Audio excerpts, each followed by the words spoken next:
Hi everybody, all my followers, welcome to another video. So this video today is one more video on this BMW 7 Series E65. By this time you probably have seen the, I think, two videos I've done for this. Where the last video, I will try to make sure the last video is going to be that one, is on the throttle body. And I've started that video by saying something about 40 miles per hour.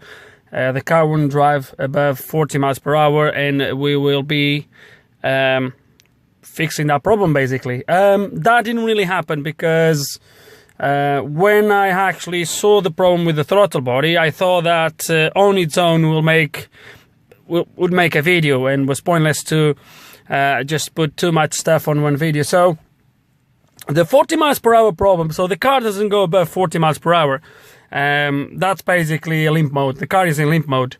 There's no warning lights. If you've seen the other video for the throttle body, you've got to see that there is other codes in there. But that I believe they are the cause for the 40 miles per hour, for the limp mode condition, not the throttle body. The throttle body, as I've also mentioned on the description of the other video, it would lead the car to this problem, but would not cause the car to be in limp mode, if that makes sense.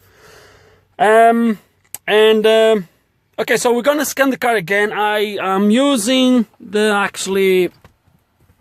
BMW computer rather than the... Let me turn the ignition on. So we're gonna be using the...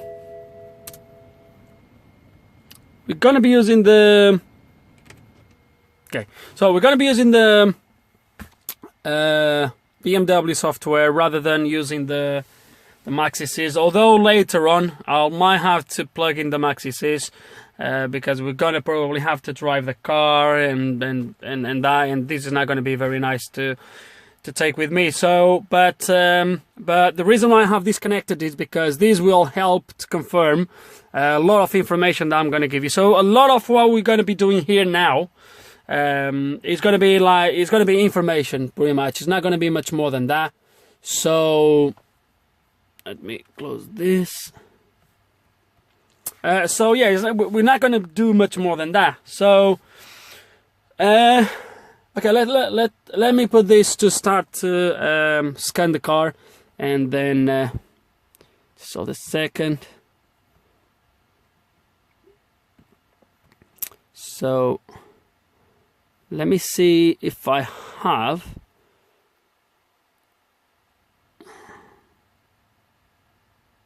I think it's this one.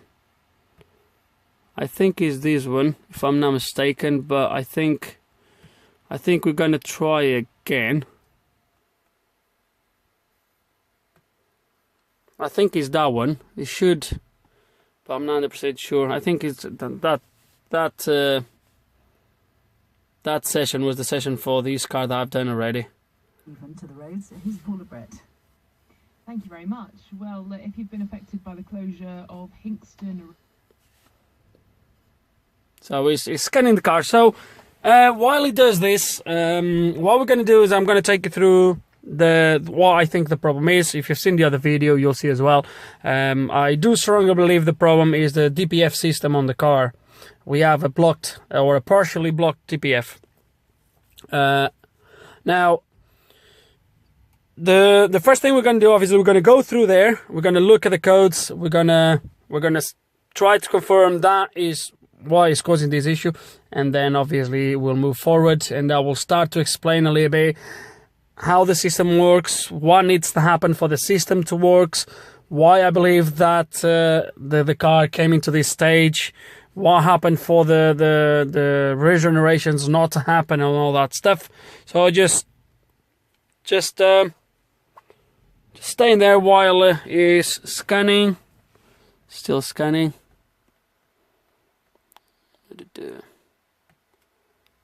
Go. Oh, still scanning.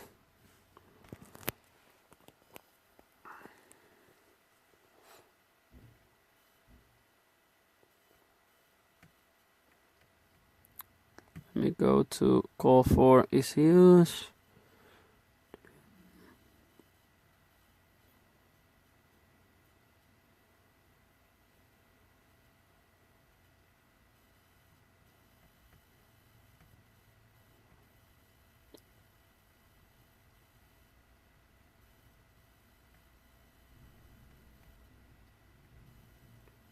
So no, we can't go here and gone. Let's gonna go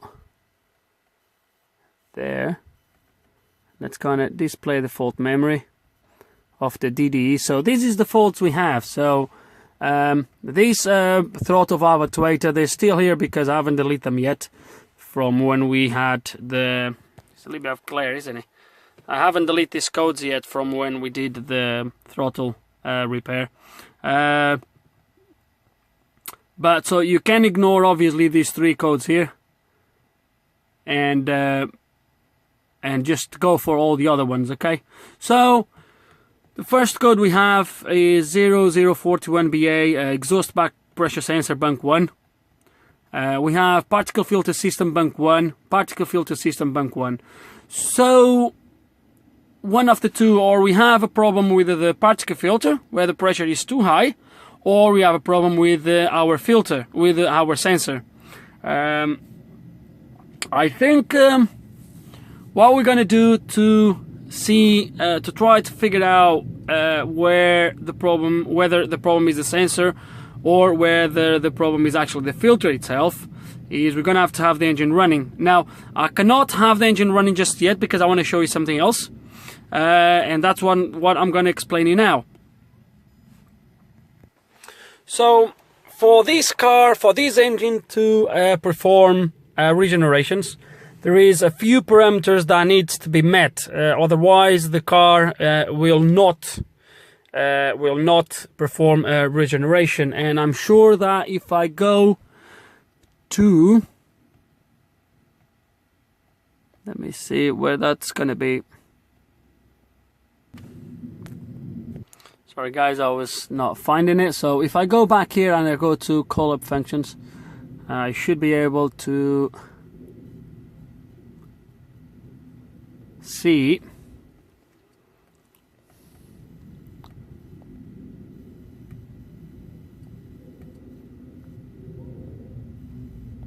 so if I go here and I select all this about the regenerations, what we're going to be able to see is that, as you can see over here, that the regeneration is enabled. The regeneration in the DDE is requested, which means the ECU is asking for a regeneration, but obviously is not active. Obviously. Now, the few things that needs to happen. I will tell you what is first you need to have a minimum of about 10 liters of diesel. I believe we have more than that, but when we go try to regen the filter, we'll put a little bit of diesel in. Another thing that needs to happen is the temperature of the DPF, or before cut, needs to reach around 300 degrees, if I'm not mistaken, a minimum. Obviously, during the regeneration, that will go quite higher than that, to about 600. But it needs to meet that minimum for the regeneration to be started. Another thing that also needs to happen is you cannot have any faults related to the emissions. So, how to put it across? You cannot have any faults. I mean, the throttle body, it would be one of the things that would obviously prevent the car from kicking regeneration, because the throttle body is hardly used during regenerations. What the car does is close down the throttle body, allowing a little bit less air into the combustion chambers, and that obviously will increase the combustion temperature, to increase engine temperature. So if there's faults with the throttle body, that wouldn't happen. And another thing which is very, very important as well is the engine temperature needs to be a minimum of 75 degrees. Now, you're gonna have to trust me on that one. I had the car here. I've tried to start to diagnose this problem already, and I had the car here running for a good over an hour idling, and the car would not go above 65 degrees. That's 10 degrees below the minimum, which means as soon as I would start to drive with the air coming through the radiator and through the engine, that would drop even more. So it was nowhere near where it should be. So the first thing I thought about the engine temperature was the thermostats. So this car has 3 thermostats. There's the main thermostat, which is somewhere in front of the engine, right in between some polish, some drive polish. And you have one on the oil cooler, which is facing the front of the engine on your right hand side, right at the bottom, close to the engine support. There is a oil cooler in there that does have a thermostat. And the last one, which is the one that is usually more prone to fail, is the Egr Cooler Thermostat. So I removed that thermostat, and which is this thermostat here. Is right in the front of the engine. It's really cold outside today, guys. I'm just trying to do this as much as inside the car as I can. So I removed this one out. To remove this one out is only 2 bolts, as you can see, one here, one there. So this faces on top of the Egr cooler like this. So you have 2 bolts here, as you can see, nothing rocket science. One here, one there, and the only thing is to remove the inner bolt. The vacuum hose that connects to the pump, it runs right above the bolt, so you might gonna have to take that out and push a little bit to the side in order to take this bolt here. But yeah, this is the thermostat, and what I want to show you, I don't know how good it's going to be, but I want to show you this.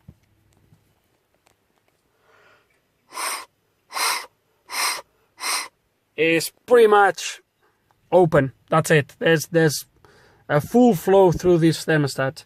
I just went to buy another one, and here we have a brand new thermostat, which is pretty much the same as the BMW one.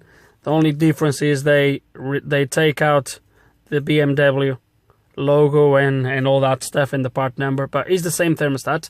I want to see if you can actually feel how restricted this one is.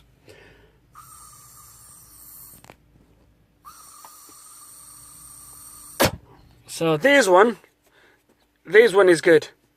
So what I'm going to do now is I'm going to have to reuse the O-ring because it didn't come with one. But what we're going to do now is we're going to put this one in.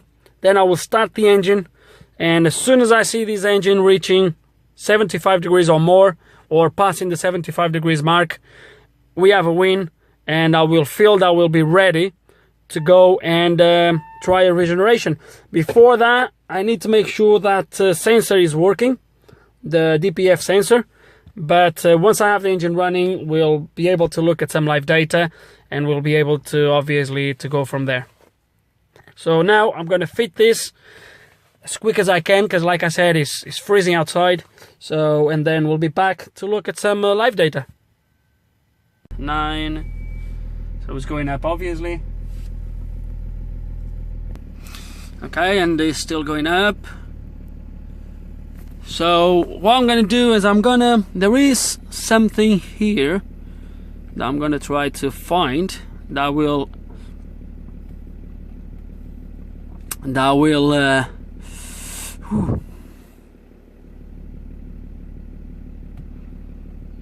explain you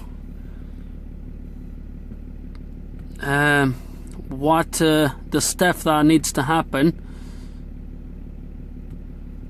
So you're gonna see that, or you can confirm everything with the particle filter system. Let's see if it's here.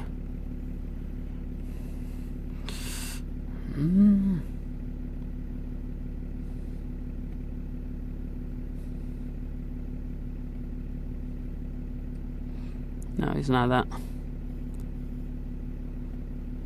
Oh, it's not here. Function, no.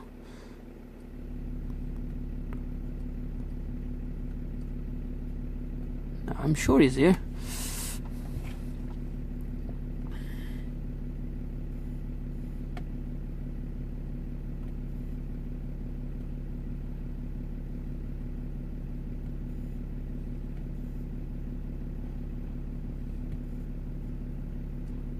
See if it's that one.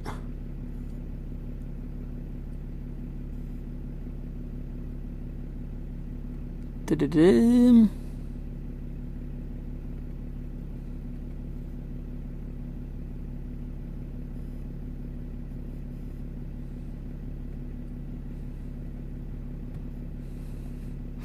See if it's the other one.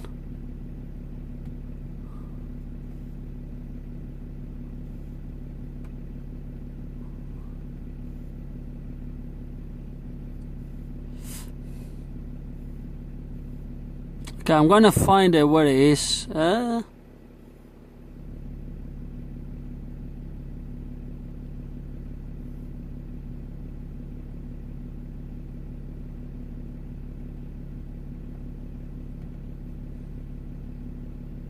I think he's here actually, hang on.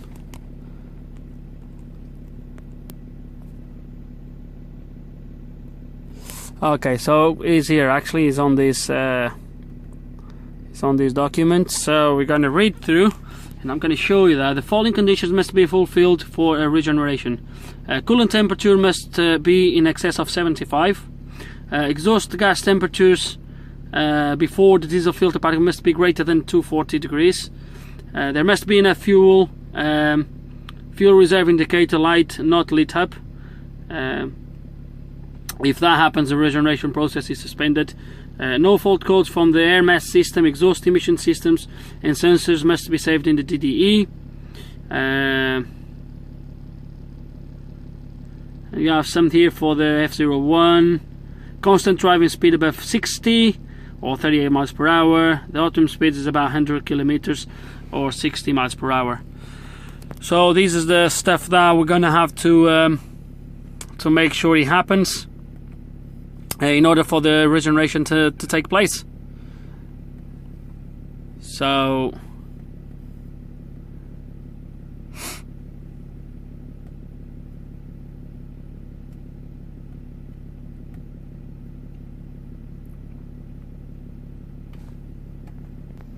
okay, so another thing that I want to see, I know we had faults for the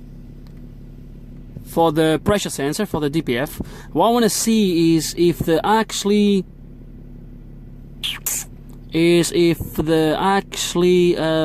sensor is actually working. So enable temperature, we can see that as well. That's gonna select everything, why not? Okay, so let's gonna look. Oh, right, so we have readings, which is good. So exhaust gas back pressure 240 millibars, around there. This for idling, as you can see, is way too high. The engine idling, if I'm not mistaken, don't quote me on this, but I believe is a maximum of 50 or 80 millibars while idling. This is way too high, but it's changing. I'm gonna accelerate the car just so we have readings from the sensor. So if I do this, as you can see, we have readings. Look at that. So we have readings from the sensor, so we're gonna ignore the fault for the sensor at the moment. It might be that those faults are actually just for the high pressure, and that's it. So yeah, so we have readings, which is good. We have 144 degrees before cut. Obviously we need much more than that, but we do not have water temperature yet as well, so we're gonna have to wait for that, because the coolant temperature or engine temperature still only reading 54 degrees. So we're gonna leave it idling for a little bit longer and see exactly what happens. Okay, so now very good news, I'm afraid. The car is here. Well, you might be able to go and look on the clock, but the car is here running now for way too long for the temperature we are getting. As I said, that's still not even reaching the first red mark, and our temperature still about 61 degrees. It's not going much more than that. Today is quite cold on the outside. Outside, as you can see, is plus 2 degrees. The other day I was getting about 65, was a little bit warmer outside. But yes, so although with no doubt that the Egr Cooler Thermostat was indeed passing, we still have another one. Now I think I'm gonna try the main thermostat. I hope it's not the oil cooler one, because it's right at the bottom. It's really hard to get to in a way, but especially without an elevator and stuff like that. Well, I think I'm gonna try. I'm gonna try the main one, see if that helps us out, and we'll go from there. This one was easy to test. The main thermostat, you can't really test it. In a way, it's right there attached to the engine block. It's very difficult to test this one, but well, I think that's what we're gonna have to do, because without 75 degrees, 75 degrees in there, we're gonna go nowhere. So yeah, so we're gonna change the main thermostat. It's not gonna be today, obviously, but we're gonna change it and see what happens. Okay, so the main thermostat is right underneath the Egr cooler. You can, right at the end of my finger, right there. That's where it is. We're gonna have to take this pipe here, this intake pipe, and I'm gonna try to take it out without taking much more stuff out. We might need to take the Egr cooler though to give us better access. But yeah, that's where it is, and we're gonna start to take things apart. Okay, so unfortunately the Egr cooler is gonna have to come out. I'm gonna try to show you here. So the thermostat is right here. There's one bolt there, and there's one right at the back, but the Egr cooler is on the way, so we're gonna have to take it off. It's only held by 6 screws, I think. 1, 2, 3, 4, 5. So 2 back here that holds it to the manifold, 1 here, and then 2 at the front. So 1 right there, and then 1 underneath. We're gonna have to take the thermostat out again, but yeah, the Egr cooler needs to come off. Okay, so the Egr cooler is now removed, and that just exposed lovely and nicely the main thermostat. Looking at the manufacturing date of the thermostat right there at the front, I can see it's the original one from 2005, so it's never been replaced. So hopefully that's our problem. So let's gonna take the bolts out. There's 4 bolts, I believe, holding it in place. Remove the hoses and get it replaced, get a new one in. Okay, so the whole thermostat is out. As you can see, we cleaned the surface where the new thermostat is going to sit, and we are ready to start to put everything back together. So we're going to fit the new thermostat, and then yeah, ready to go. Okay guys, so we got everything changed. I've just turned the car around so there's a little bit of glare, so I'm just gonna keep the phone on here, but it looks like we have a good sign now after the main thermostat being changed. As you can see, we are now on 73 degrees. I have the car running for about 20 minutes, maybe 25 minutes, just here idling, Obviously the outside temperature is quite cold, so I would expect that to take a little bit to reach that. But yeah, we are nearly reaching the minimum temperature we need of 75 degrees, and as soon as I reach that, well, I'm gonna wait probably to get up to about 80-85. So as soon as we get there, because obviously when you start to drive, as soon as the hair, like I said earlier, as soon as the hair starts to hit the front of the car, it's normal that that will drop a little bit. So what we're going to do is I'm going to wait to about 80 degrees or so, 85, somewhere around there, and then I will go for a drive, and we're going to try to make the regeneration to become active, try to get a regeneration done, see if that works, and see if we can get this beauty above 40 miles per hour. So that's where we are at the moment. Okay, and we are now driving, and look at that, 85 degrees, which is really good because we are driving, we have air coming through the engine, and the engine is maintaining the temperature. So I'm driving through those back roads that I usually go to, so we'll get there, and then we'll come back when we have this done. Okay, so the car has now reached 92 degrees, as you can see over there, and has been maintaining this temperature for the last 2 or 3 minutes.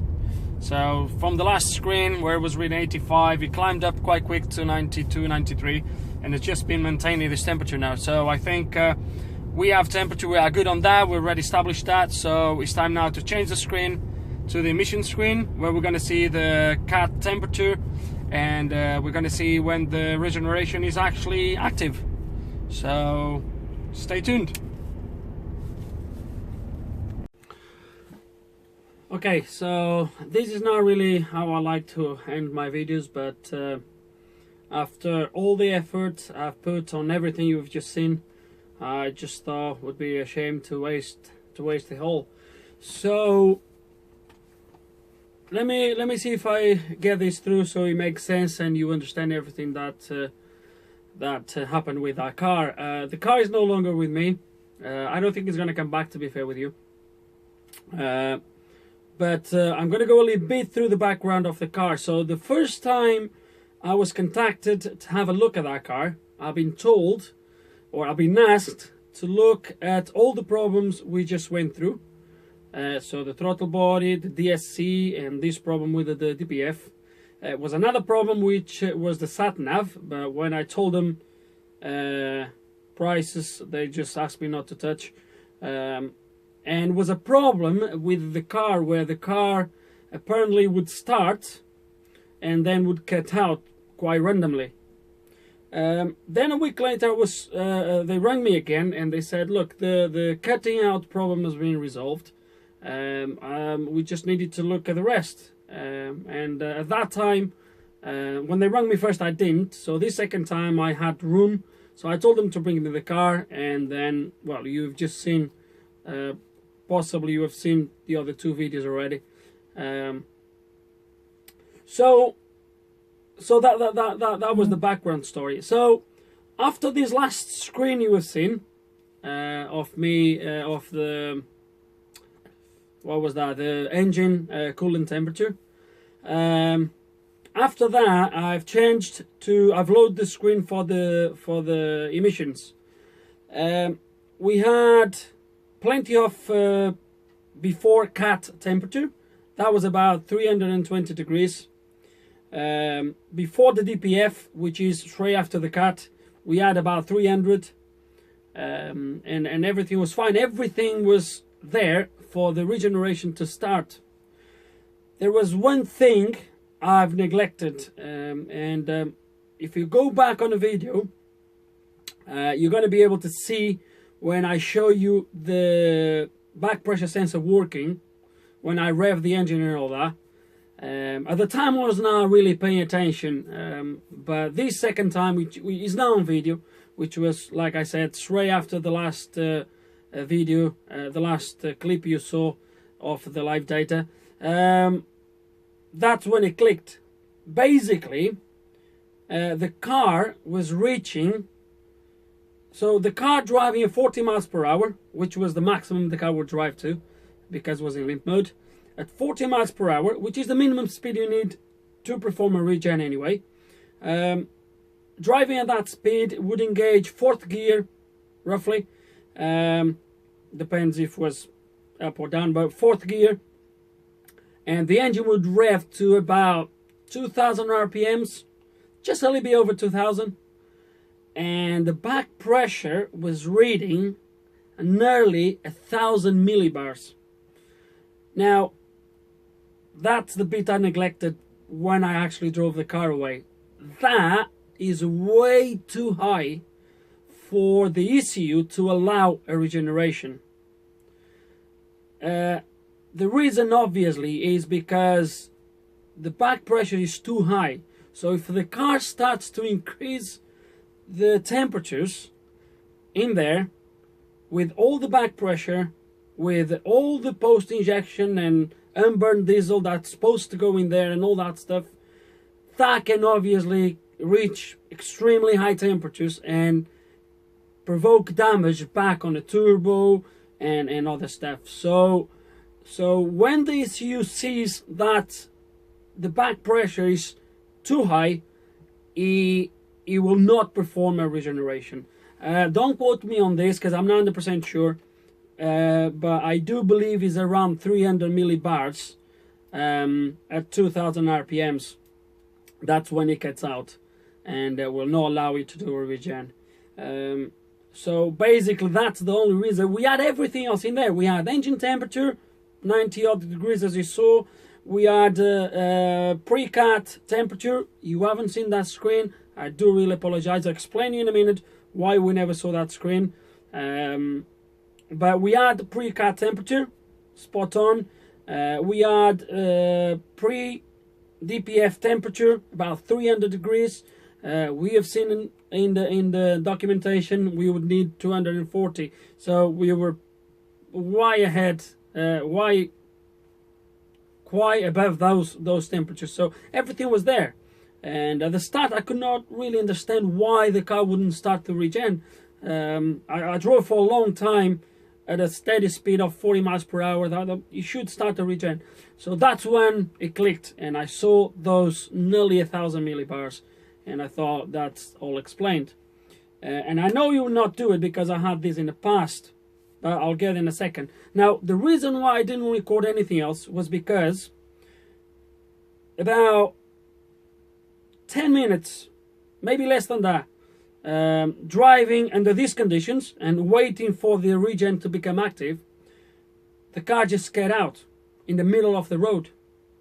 And this was a countryside road where you barely can get one car passing through, and it just stranded right in the middle of the road.